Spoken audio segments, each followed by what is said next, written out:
안녕하세요. 오늘 이야기에는 우리가 외면해온 한 사람의 절망이 담겨 있습니다. 그리고 그 절망이 한 가족의 삶을 송두리째 무너뜨린 현실도 함께 담겨 있습니다.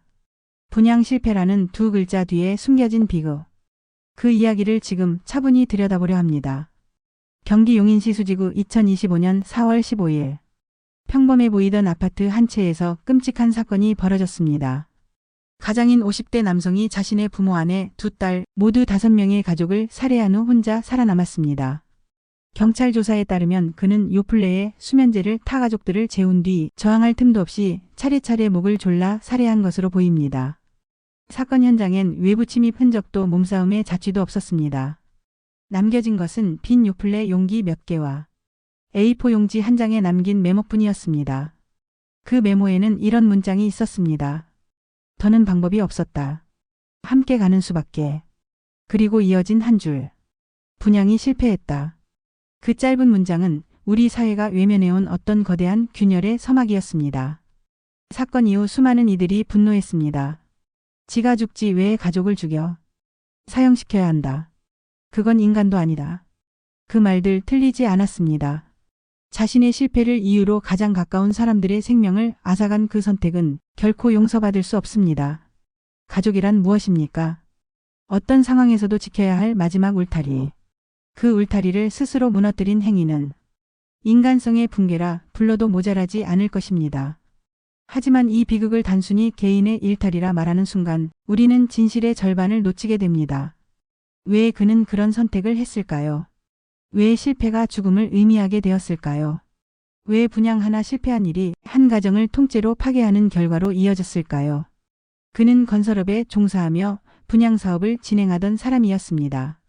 분양이 순조로울 땐 누구도 그의 선택을 문제 삼지 않았습니다. 오히려 대출을 내주고 주변에서 응원하고 성공을 전제로 한 수많은 기대와 조언이 쏟아졌겠죠. 하지만 상황은 곧 반전됩니다. 분양은 생각보다 잘 되지 않았고 계약자들과의 법적 다툼이 시작되며 피소됐고 순식간에 수억 원의 채무를 떠안게 됩니다. 그는 하루아침에 사업가에서 채무자가 되었고 그 뒤로는 내리막뿐이었습니다. 이 지점에서 중요한 질문 하나가 떠오릅니다. 왜 한 번의 사업 실패가 곧 인생 파산으로 이어졌을까? 왜 그는 다시 일어설 수 있다고 생각하지 못했을까?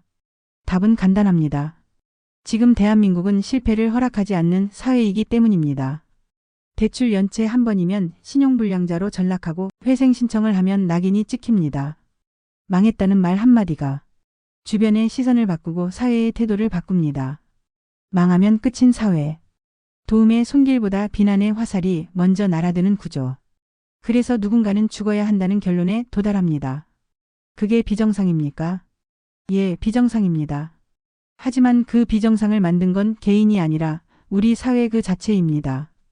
우리는 언제부터인가 집을 수익의 수단으로 보게 되었습니다. 삶의 터전이 아니라 돈을 벌기 위한 기회. 3억이 오르면 인생 역전, 3억이 빠지면 인생 파산.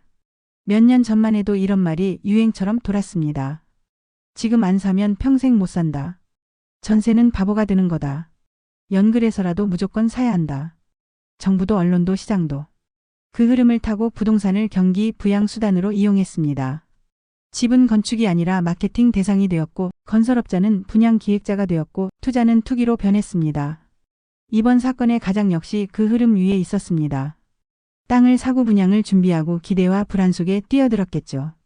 하지만 시장은 이미 식어가고 있었습니다. 금리는 오르고 거래는 멈추고 미분양은 쌓여만 가고 언제 회복될지 모르는 사이 채무는 눈덩이처럼 불어났습니다. 그는 버티려 했습니다.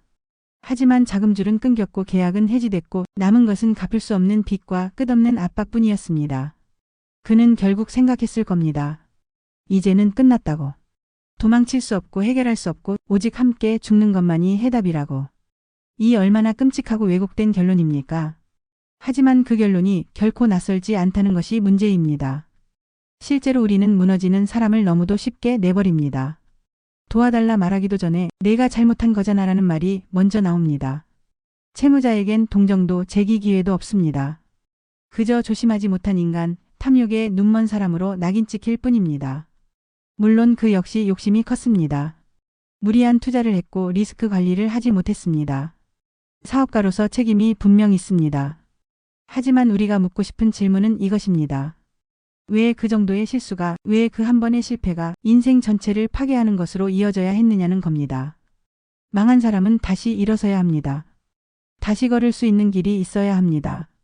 정신건강 돌봄 체계가 필요하고 적절한 회생제도가 작동해야 합니다. 그리고 무엇보다 괜찮다, 아직 기회가 있다는 사회적 분위기가 필요합니다.